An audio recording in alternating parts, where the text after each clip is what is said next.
Olá pessoal, obrigado por vocês acessarem esse vídeo. Como você viu aí no tema de Testemunha de Jeová para presbiteriano. Esse é um tema que eu não tinha planejado inicialmente falar, porque eu acho que muitas pessoas vão acabar entendendo isso como uma propaganda, um proselitismo, né? E não é esse o objetivo.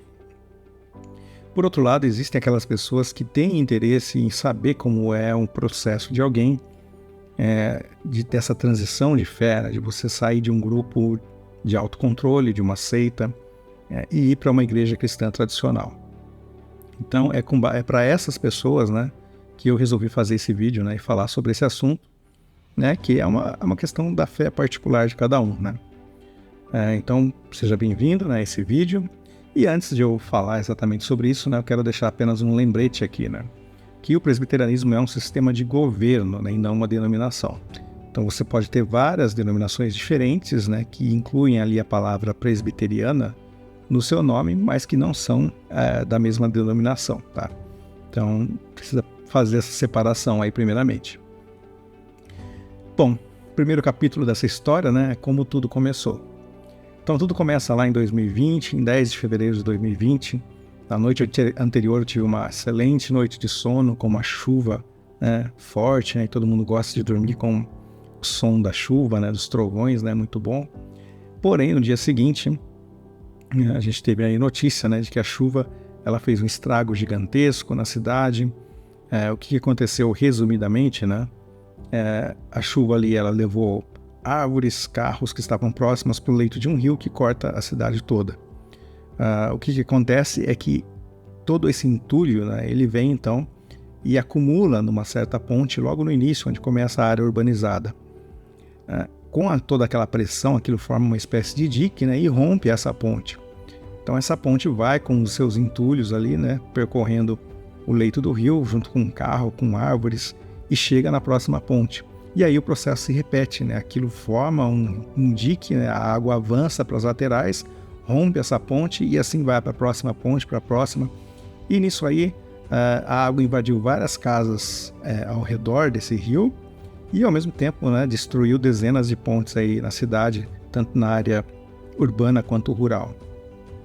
O resultado foi que muitas testemunhas de Jeová enfrentaram problemas, né? Tanto alguns poucos ali que moravam próximo ao rio, quanto em outras áreas da cidade também, por causa da chuva intensa, teve inundação no telhado, no esgoto, barranco que veio com muros de arrimo e lama para dentro de casa, né? Então tudo isso gerou ali um problema, né? Como eu já contei em outro vídeo, né? Até um atrito com o corpo de anciãos, cujo coordenador na época, inclusive é um engenheiro, tinha uma empresa na área de construção, e mesmo assim não prestou assistência, né, meses após o ocorrido a pessoas que estavam ali morando em casas com risco de desmoronamento ali no nosso território, né, com testemunho de Jeová, né, não pessoas de fora, né. E ao mesmo tempo eu comecei a observar que as igrejas cristãs, né, elas se mobilizaram, empresas da cidade doando alimentos, doando roupas, né, e nós ficamos lutando ali, tentando resolver até mesmo situações da própria congregação, sem a ajuda de Betel, sem a ajuda dos anciãos, né? Numa luta em vão praticamente, enquanto as igrejas estavam ajudando todas as pessoas, independente da sua religião, né? Então isso me fez já questionar um pouco o papel dessa suposta religião verdadeira, né? Que não agia como eu via que as igrejas estavam agindo, né? Que eu entendo que deveria ser a forma correta. Passado isso, né, houve outros problemas, é claro, que me fizeram sair. Eu já contei isso em vídeo aqui, eu não vou contar tudo novamente. Mas foi lá nessa ocasião, então, em 2020, que eu tive o primeiro contato com a igreja presbiteriana. De que forma? Justamente vendo essa mobilização que ocorria na cidade, e aí também eu fui procurar ver no YouTube, né, outras igrejas, né, o que elas ensinavam, como que era o seu culto, porque surgiu essa curiosidade, né, já que eu via elas praticando o cristianismo verdadeiro. Dessa forma eu tive essa curiosidade. Então ali foi que eu tive o primeiro contato com alguns trechos de cultos aí da igreja presbiteriana e de outras igrejas, né? Mas foi uma curiosidade de momento. Eu acreditava que, apesar desses problemas, a organização era a religião verdadeira, né? Estava correta nos seus ensinos, né? E aí a vida foi seguindo, né? Outros problemas surgiram E eu comecei a questionar mais, né? E nesse questionamento, eu comecei a buscar na Bíblia, né, tentar lê-la sem o viés da organização. Ou seja, ao invés de eu ler um texto e entender, olha, esse texto aqui significa isso porque eu li lá na Sentinela, ou então eu não entender e ir procurar no site JW, eu procurava ler o contexto, né, os versículos antes, os versículos após, entender o contexto geral da carta ou do livro, como aquilo se encaixa no arco narrativo, né, daquela carta, daquele livro, no contexto geral das escrituras. E aí eu comecei a ver que os ensinos estavam também errados, né? Porque aquele texto que estava ali, entre parênteses, numa sentinela, como prova do argumento ali apresentado, ele não era, né, não tinha aquele significado que a sentinela estava querendo dizer que ele tinha, né? Só que a gente não tem o hábito de ver esse contexto, de estudar mais a fundo. E quando a gente faz isso, começa a perceber, então, esses erros, né? E foi aí que eu fui saindo, então, da organização, passei a estudar também teologia, né? Enquanto lá dentro, ainda como ancião, comecei a ler livros ali de teologia, e com o tempo eu já estava bem convencido das doutrinas básicas da fé cristã, e também da necessidade de se reunir. Então, se eu saísse de lá algum dia, eu ia ter que me reunir em algum lugar, apesar de eu não querer isso. E por isso eu quero dizer que eu entendo você que é contra se reunir, é contra igrejas, né? Tem aquele sentimento de que é um engano, que só quer saber, que as pessoas só querem saber de dinheiro, etc. Existe muito disso, existe esse estereótipo do mundo neopentecostal, da teologia da prosperidade. Existem aquelas denominações sectárias neopentecostais, onde as pessoas vão apenas para tentar obter um milagre, para tentar ganhar dinheiro, né? Então existe todo esse cenário e eu compreendo você que pensa assim, porque eu também pensava assim. Eu também via o mundo dessa maneira, né? Só que eu via que tinha essa necessidade, né? Então eu não tinha nenhuma vontade de me reunir novamente, né, com outras pessoas, mas essa verdade da necessidade da reunião se tornou clara e eu tive de me dobrar a ela. Como alternativa, né, ocorreu que eu comecei a ter contato com vídeos lá do Mário Persona, um personagem, né, usando o termo, um personagem bem conhecido da internet, né, que faz parte do grupo dos irmãos. E eles têm doutrinas, né, que estão de acordo aí com o ensino clássico, né, das escrituras, doutrinas ortodoxas, e foi uma opção, né? São grupos pequenos que se reúnem em algumas cidades. Aqui na minha cidade não tem, eu tinha de viajar 100 quilômetros aí para me reunir com o grupo deles, né? E foi uma espécie de aprendizado e de preparação, né, para que mais para frente então eu viesse a me reunir numa igreja cristã tradicional, com muito mais pessoas, né? Porque quando eu saí dessa Testemunha de Jeová, era inconcebível para mim, por exemplo, entrar numa igreja onde as pessoas tocassem instrumentos musicais, onde as pessoas vestissem roupas normais, né? Porque a gente está naquele sistema bitolado, né, das Testemunhas de Jeová. E então foi uma fase de adaptação importante, né, que eu entendo que Deus me direcionou nesse sentido, né, para que eu tivesse naquele grupinho que às vezes nos reuníamos ali em 4 pessoas, né? Em outras cidades, às vezes viajava a 100 quilômetros, né? Para me reunir ali com 4, 5 pessoas. A gente ficava ali acho que 1h30, 2 horas mais ou menos. Lia a Bíblia, cantava alguns hinos antigos, né? Sem instrumento musical, nada. Então isso foi importante, né? Nessa fase de transição, para se preparar, para se reunir com outras pessoas, né? Para ter essa convivência cristã que é diferente do que havia dentro da organização das Testemunhas de Jeová. Então, eu acho que grupos, né, têm esse objetivo, né? Eu não digo que você deve ficar em grupos para sempre, né?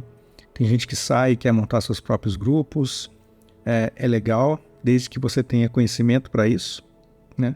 Conhecimento teológico para você direcionar esse grupo, e que você não se isente de responsabilidades e ter a liderança que é determinada nas escrituras, né? Nem fazer interpretações fantasiosas sobre essa liderança e achar que ela não deve existir hoje, porque deve, né?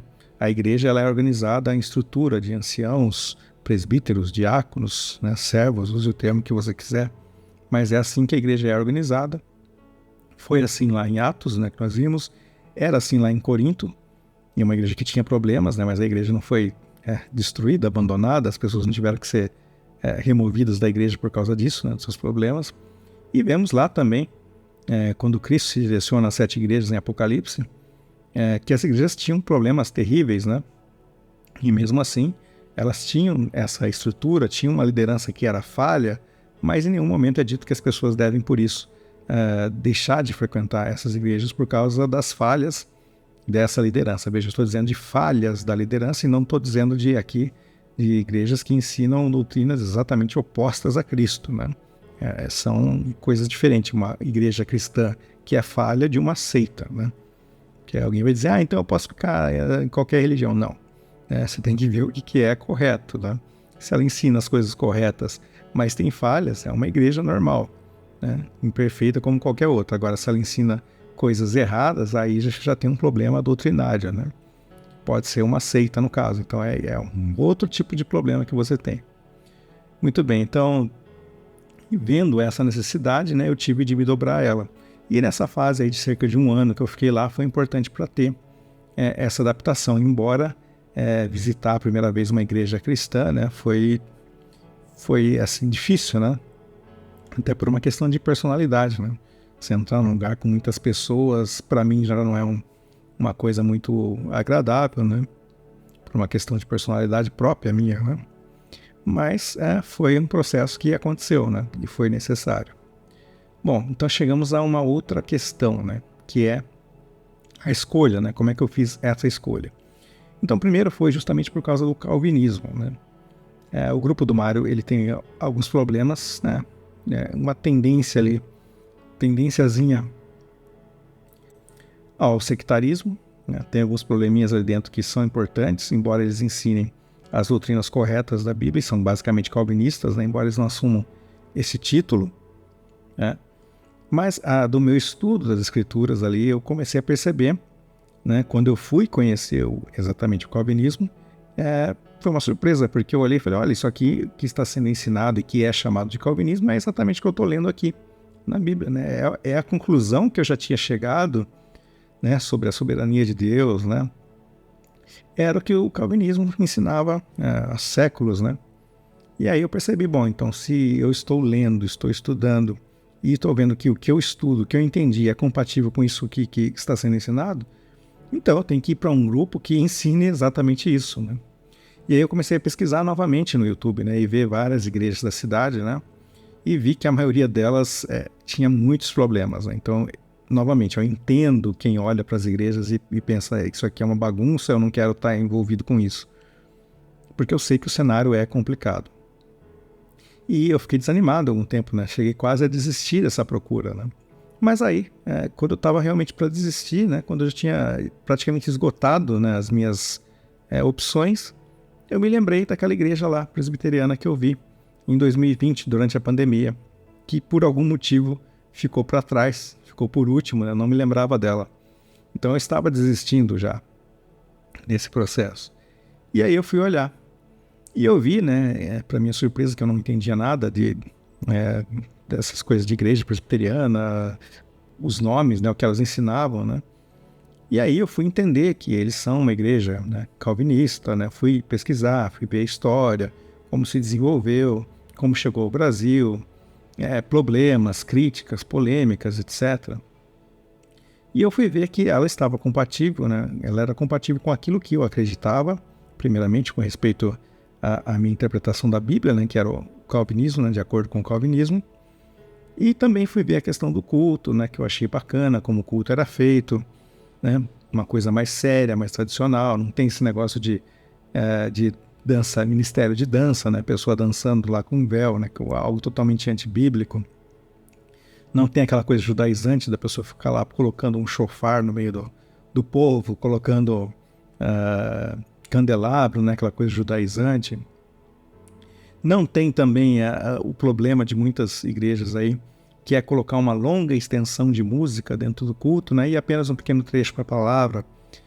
Não é um culto expositivo, né? Onde Cristo é o centro, onde a palavra é pregada. E há um bom tempo de estudo da palavra, né? Com uma pregação muitas vezes positiva. Então você pega um texto e daquele texto você desenvolve uma pregação expondo o texto, né? O seu significado e a sua aplicação para nós, né? Isso com uma hermenêutica, uma exegese séria, correta, né? E não com interpretações fantasiosas, né? Então, coisas que você pode ler na Bíblia, ler o contexto e ver que está certo, né? Não que são textos usados de forma isolada. Então, tudo isso me levou a essa escolha, né? E aí eu fiquei entre duas dessas igrejas, né? Aqui na cidade. Uma delas, a principal, a mais antiga no centro, que tem mais de 120 anos de história, e uma um pouco mais próxima da minha casa, mas não exatamente a mais próxima, né?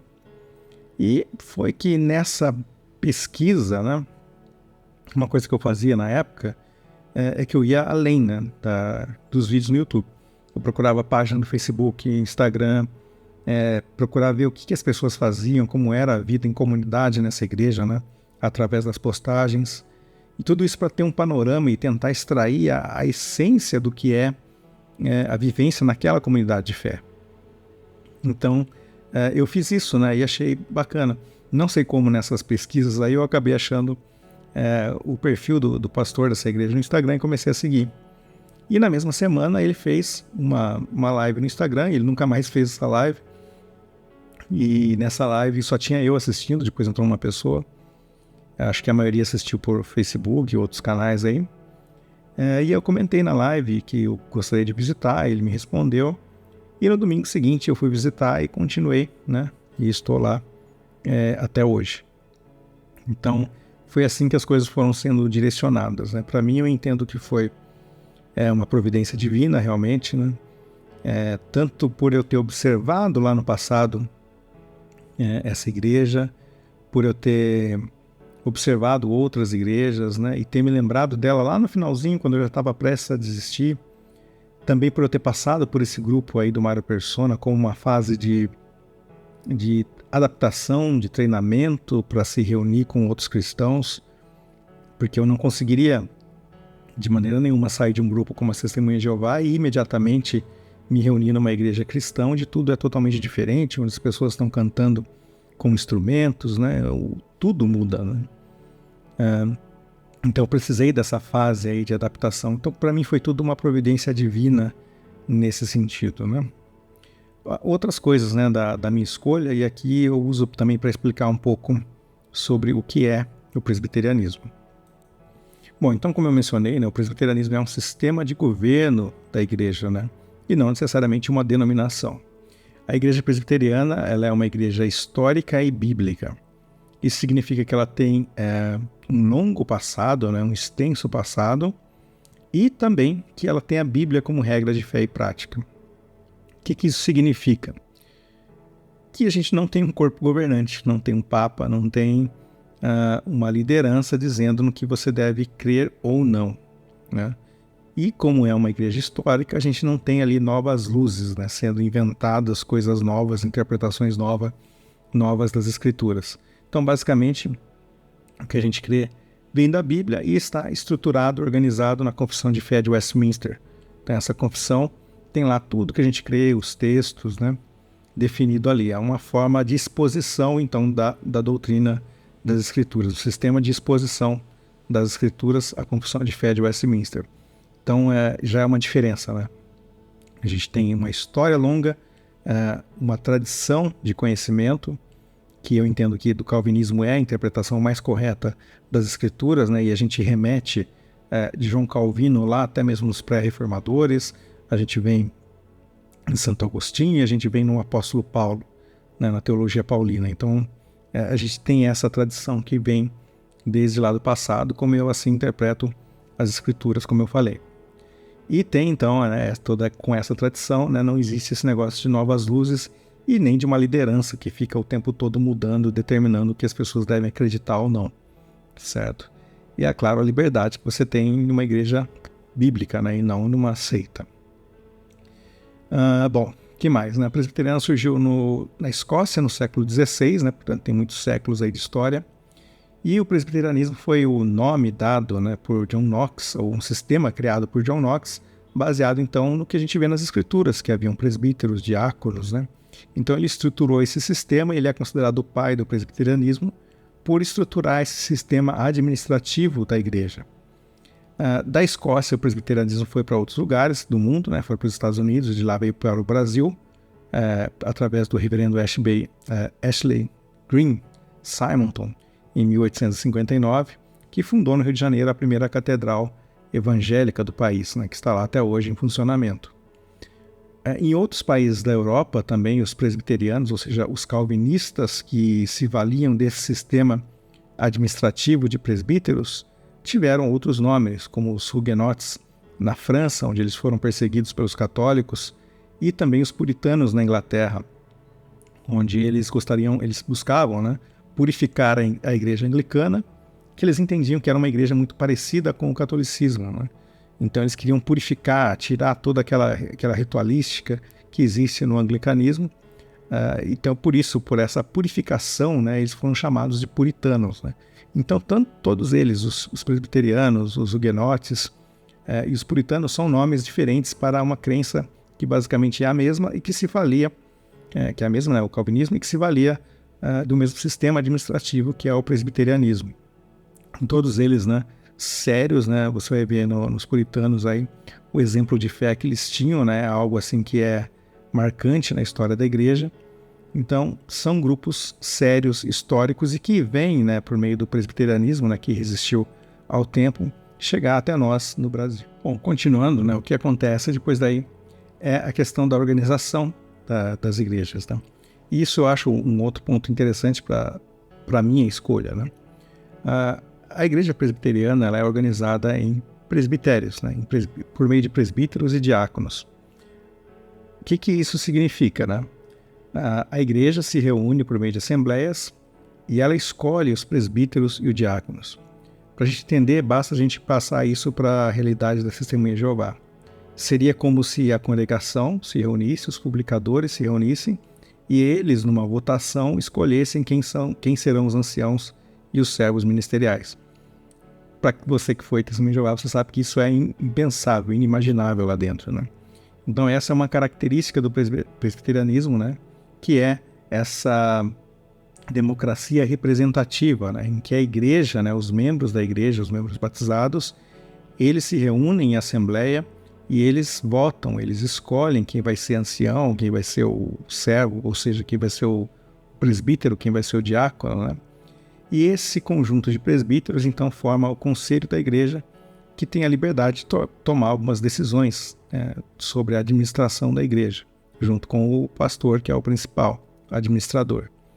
Então, há essa participação democrática da igreja como um todo, da Assembleia, nessa representação do conselho.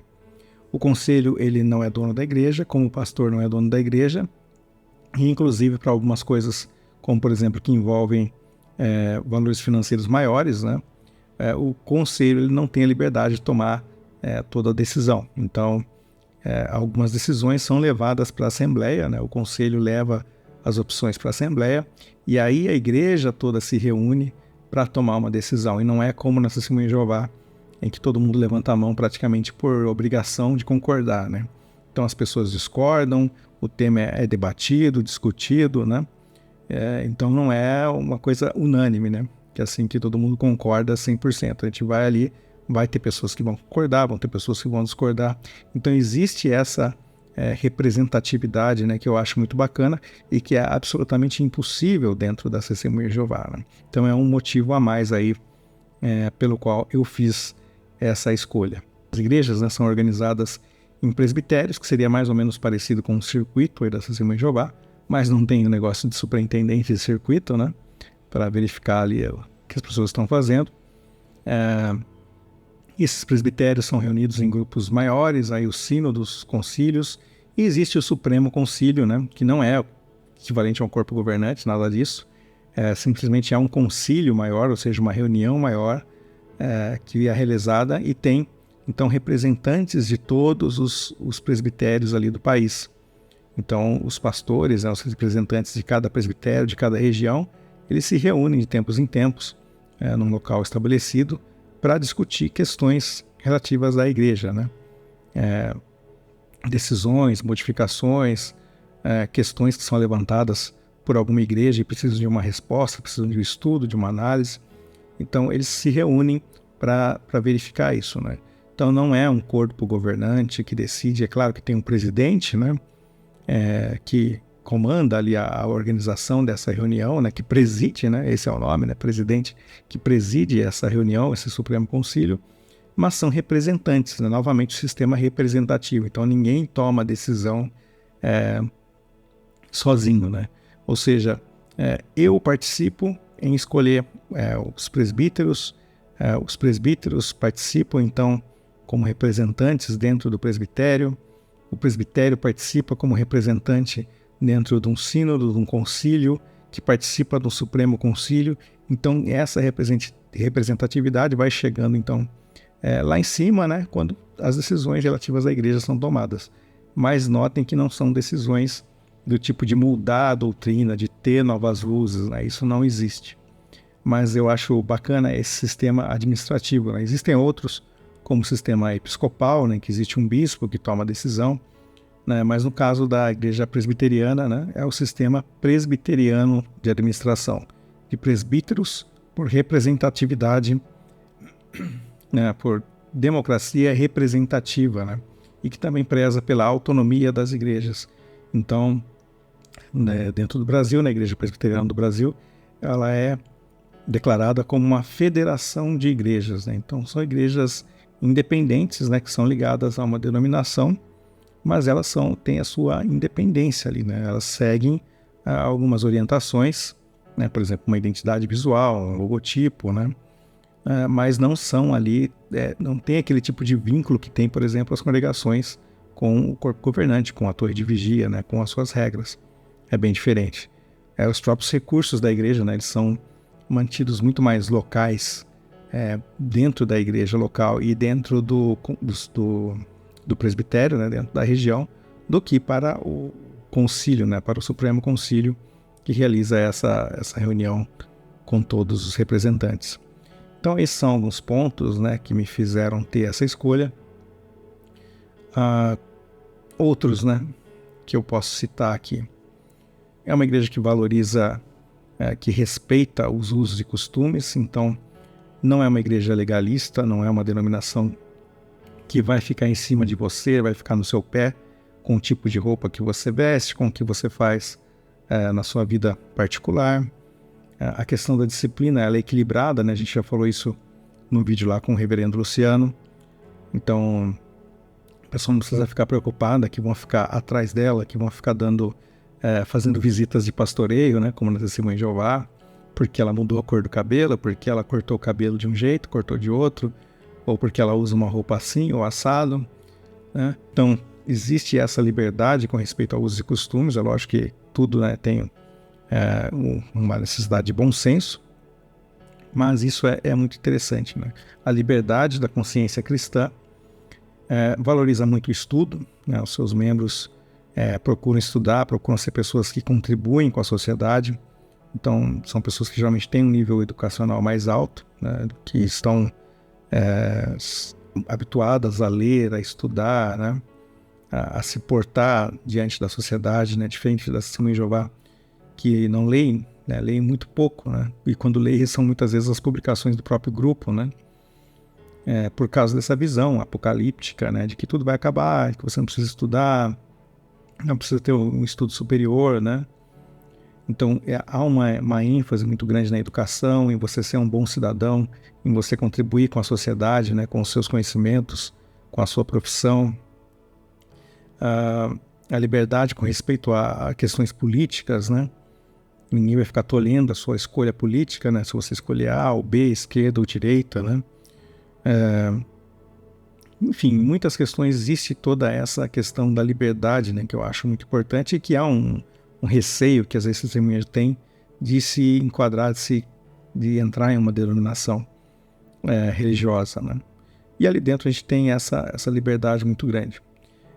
Também, né, essa liberdade se reflete, inclusive, né, como eu falei, no equilíbrio na questão da disciplina. Por outro lado, a gente vai ver, né, e isso é difícil às vezes para uma ex-testemunha aceitar, que existem pessoas que pensam diferente. Então você pode ter dentro da denominação pessoas e até pastores que têm um entendimento sobre profecias diferentes de outros, né? Então, por exemplo, embora a visão geral da igreja seja o amilenismo, né? Ou seja, de que nós já estamos no milênio, existem pastores que têm uma visão diferente, mas isso é aceitável, né? Se aceita essas diferenças, assim como as pessoas ali dentro também têm diferenças em questões diversas, né? Então, essas diferenças mostram que é uma denominação saudável, né? Que permite que as pessoas tenham ou as suas divergências, tenham o seu pensamento diferente, que não fica interferindo na vida das pessoas e, ao mesmo tempo, tem ali pessoas que são muito dedicadas, né? Isso é fundamental. Pessoas dedicadas ao estudo da Bíblia, pessoas que são cristãos mesmo, verdadeiros, né? Como eu nunca encontrei dentro das Testemunhas de Jeová, né? Pessoas que levam uma vida cristã de dedicação extrema, né? Às Escrituras, à santificação, né? Que consomem matéria o tempo todo para tentar se tornar pessoas melhores, né? E fazem isso, né? Isso é muito, muito importante. Então, esses são os pontos aí que me levaram a essa escolha, né? Como eu falei, isso aqui não é uma propaganda, né? Não é um proselitismo, mas eu sei que tem gente que gosta de saber, né? Qual foi o processo de transformação, de migração aí de fé.